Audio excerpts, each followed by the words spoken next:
When I was 6 years old, I fell in love with a game called Animal Crossing Wild World. I didn't realize it at the time, but this quirky little game with often rude anthropomorphic animals would soon become my virtual home and eventually my lifelong game of choice, my digital opium, the pinnacle of what gaming meant to me.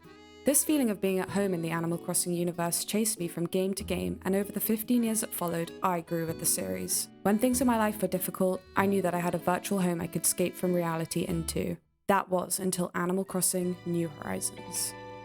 Now, before we go any further, I want to be absolutely clear. This video is not intended to be an entirely one-sided hit piece on New Horizons. There are already countless fantastic videos out there that meticulously scrutinize New Horizons against the older games. I still love the series and think that New Horizons is overall a good game. I also know with absolute certainty that if I'd grown up on New Horizons and New Horizons alone, I would adore the game. I mean, what would be my point of comparison? Roblox? Fortnite? My goal here isn't simply to list absent features or repeat what many have said about New Horizons. Yes, I miss Club LOL, Gracie, Tropical Fruit, Phyllis, the department store, minigames, the bug furniture set. I could go on. Rather, I'm going to examine how Nintendo's overarching new approach with New Horizons, whilst innovative, betrays and undermines the soul of the series I have loved for the better part of my life. Playing New Horizons feels like visiting a version of my childhood home, but one that has been renovated by strangers. What invisible architecture made the older titles feel like home to begin with, and how did Nintendo accidentally demolish it whilst building their most ambitious entry yet? To answer these questions, we need to dig into the foundational design philosophy that once made Animal Crossing feel less like a game and more like a place you could call home. The Japanese word furusato translates to hometown or native place, but has a more profound meaning than just a geographical location. It is a word deeply imbued with a sense of nostalgia, strong emotional attachment, and enduring feelings of belonging. It's a place of great personal significance, a place you came from and returned to, whether literally or metaphorically. Contemporary artist Yoshitomo Nara captures this beautifully in his melancholic paintings. His work embodies Furusato's essence, that bittersweet recognition of where you came from and how it continues to live within you, no matter where life takes you. In making Animal Crossing, Katsuya Iguchi wanted to recreate this exact feeling, leaving your Furusato behind and embarking on the journey of building a new home away from home.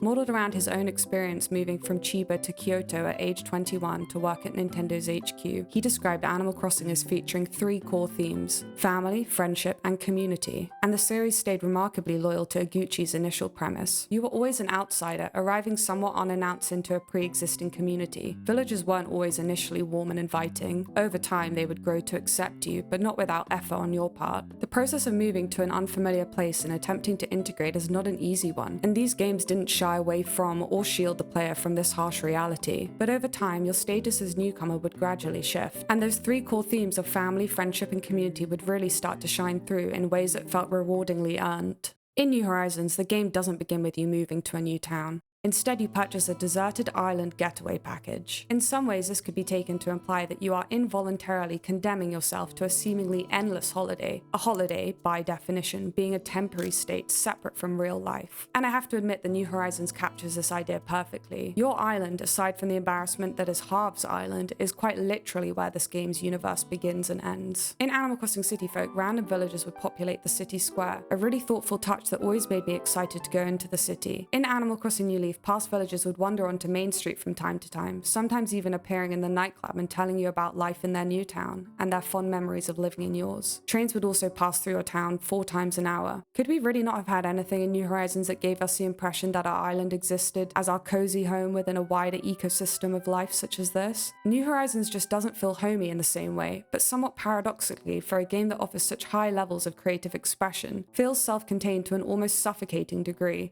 You aren't joining a community and discovering your place within a new hometown. You are chief orchestrator and project manager of every aspect of its creation.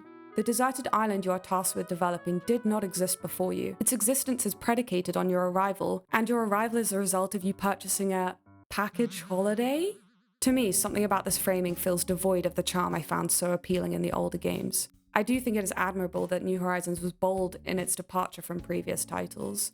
The character development of Tom Nook from small-town shopkeeper to #corporate girl boss as founder and CEO of Nook Inc. makes narrative sense and is a logical progression, and I'm equally proud of KK Slider's success as a mainstream artist. But I feel like these transformations have reduced modern Tom Nook to an emblem of a new, overly commercialized future for the series. KK Slider, who was once a hip independent artist, now feels like little more than an arbitrary objective that players must strive to unlock in order for your island to be deemed worthy. And yes, by the game's own metrics, if your island has too many trees, your star rating will suffer. Make it make sense. It is for these reasons that this version of the Animal Crossing universe as a whole feels fundamentally less like the Furusato I desperately hoped it would be. In describing the young girl depicted in his hometown series of paintings, artist Nara states, "Home is still her favorite place to return to. Even when she grows up and moves away, I hope that she still has that same feeling whenever she sees her home again. But New Horizons cannot, despite my best efforts, ignite this feeling of returning home in me. Conversely, New Horizons leaves you alone with your creative control, but somehow more distance from the sense of belonging that defines a true home."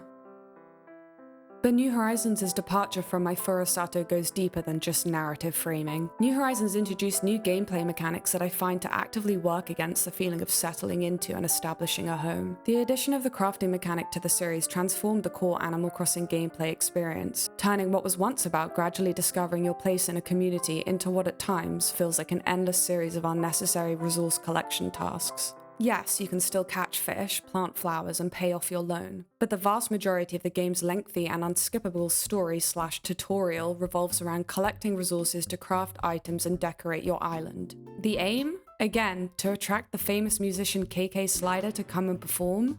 Unimaginative and uncompelling story aside, it makes total sense that this shiny new mechanic is placed front and center of New Horizons' gameplay. But the game's constant insistence on collecting, crafting, and optimizing your island makes it impossible for me to immerse myself in the gentle rhythm of daily life that characterized my home in the older games. There's one question I keep asking myself. Did anyone even ask for crafting in an Animal Crossing game? I know the mechanic somewhat complements the new ability to place furniture outside, but I struggle to find any way in which crafting enhances my experience playing New Horizons. Conversely, I find the entire preamble of the game a huge headache. You cannot progress in the game without engaging with the crafting system. Whenever I start a new island in New Horizons, I find myself longing for the days where you could work for Nook, complete a few tasks, and then be let loose on your town to do, or not do, whatever I pleased. I ran a very unscientific poll on my Instagram where I asked a simple question of, do you enjoy crafting in New Horizons? 296 people answered yes, 376 answered no, and 128 answered don't care. That's 63% of people who do not enjoy or don't care about the game's central gameplay mechanic. Crafting takes the series in a direction that I find both unnecessary and needlessly mundane. Whatever novelty it provided to me upon first glance wore off incredibly fast. Moreover, the process of actually crafting is clunky too. The animation, even when sped up, is slow. You cannot craft multiple items at once, resulting in a sore thumb from lengthy spamming of buttons. Crafting benches are not connected to your home storage, meaning you must manually retrieve resources to craft from inside your home every time you want to craft. Come on, if you're going to put in place a system basically no one asked for, at least implement it in a way that minimizes how obstructive it is to the gameplay pretty much all of us came for. I'd rather spend my time doing practically anything else than being stuck chain crafting Nook Miles tickets. I would, in a heartbeat, take a multi-story department store with many more furniture spots, the likes of which we saw across the series up until New Horizons, over the crafting mechanic, which locks a somewhat arbitrary list of 783 DIY-only furniture items behind the crafting system.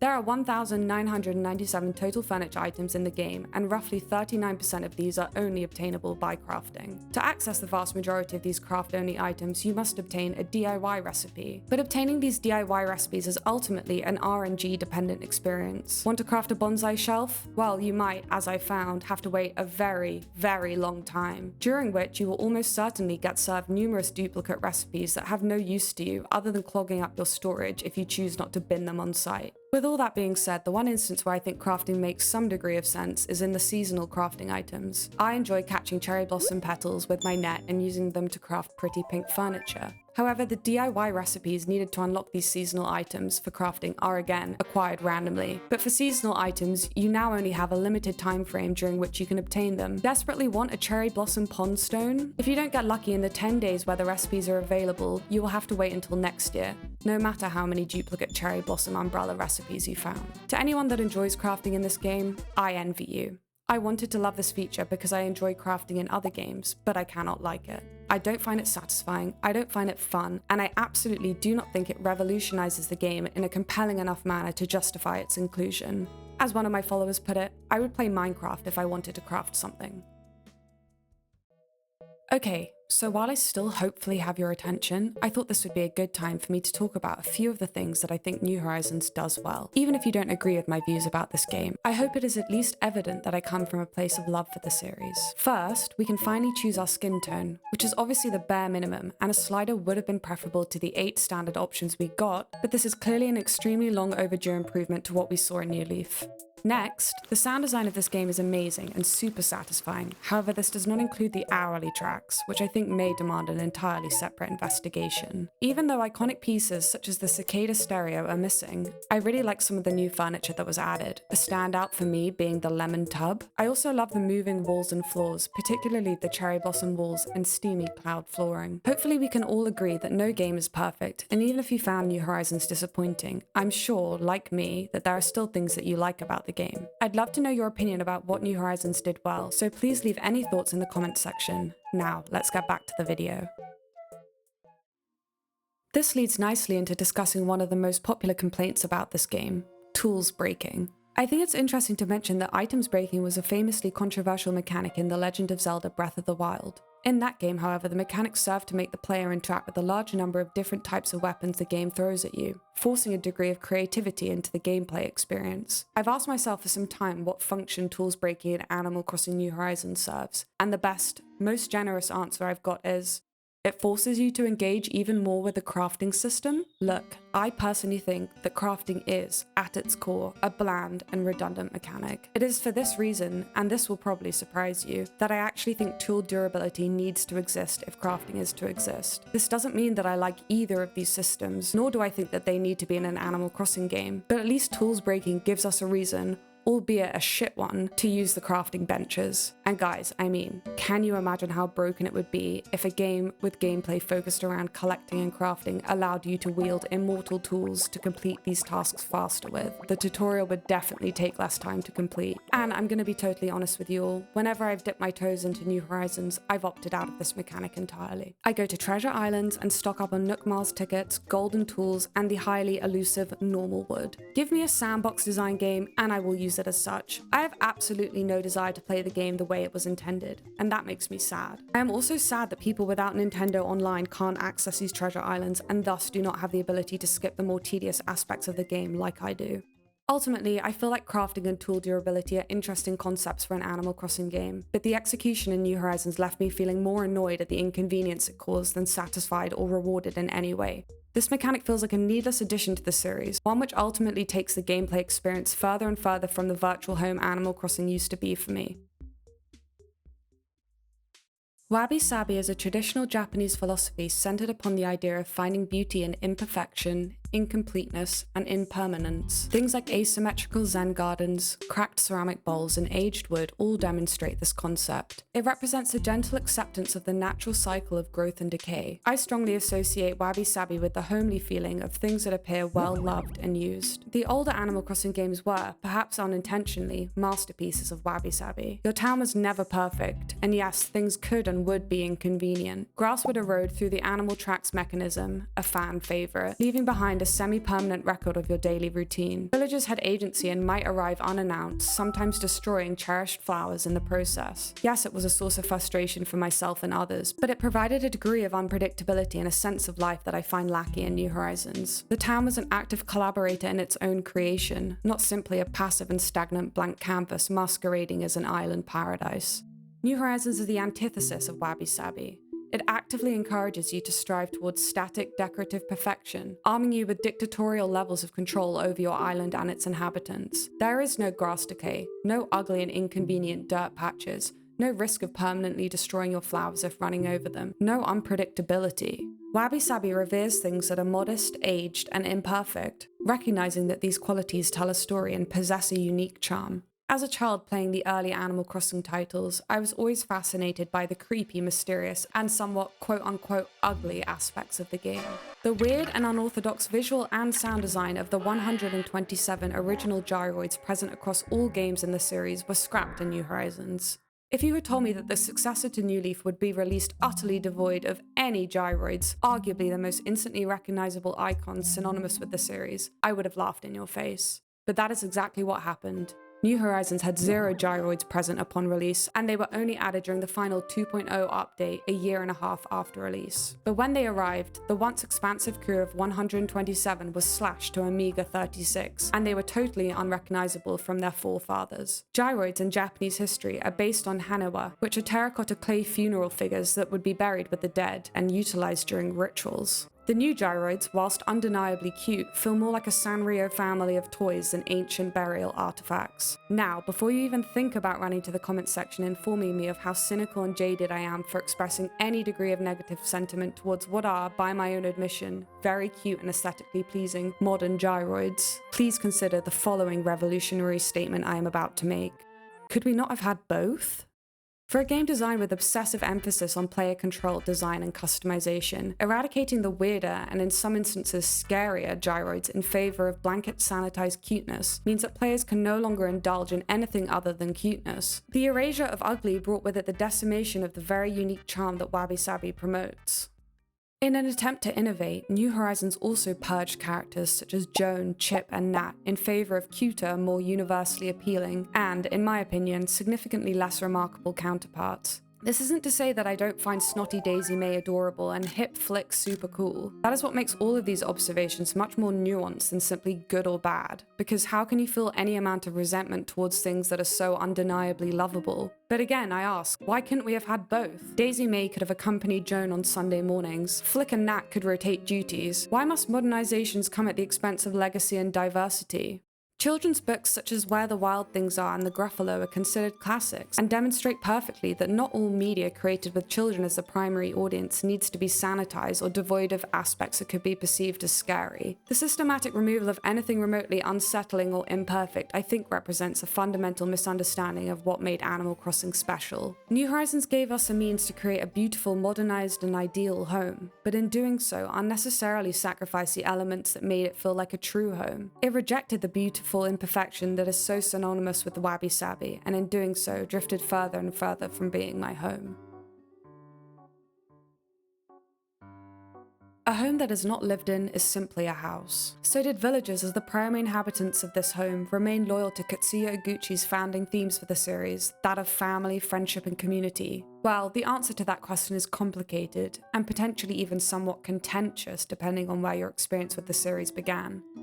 My problem with the villagers in New Horizons comes down to the fact that the range of emotions that they are programmed to express has been distilled down to an inherently self-limiting binary, happy or sad, the latter being considerably rare. This has resulted in villagers, at best, feeling like bland proponents of toxic positivity and, at worst, lobotomized shells of their former selves. Now, it isn't that I'm demanding a wholesale return to the volatility of villagers demonstrated most acutely in the earliest titles. I have literally been mugged and extorted repeatedly while playing the original GameCube version on stream, and although it wasn't exactly what I'd call fun, it was most definitely engaging gameplay, and I would take it over what we got in New Horizons in a heartbeat. But importantly, I confidently predict that Nintendo will not reverse their changes to villager dialogue. That ship has sailed. However, I believe that the dialogue in New Leaf demonstrated that you don't need mean villagers for them to feel unique and for conversations to be engaging. In New Leaf, conversations rarely felt repeated. There was sometimes drama, speculation about inter-villager relationships, and villagers would sometimes bicker amongst one another. There was tension at times, but villagers weren't altogether needlessly cruel. This worked for giving me a reason to stop my activities and engage with the residents of my town. The binary of expression in New Horizons makes every interaction feel entirely predictable. There isn't the chance that conversations might suddenly become contentious or reveal new details about villagers' personal backgrounds. When I've played New Horizons, I have,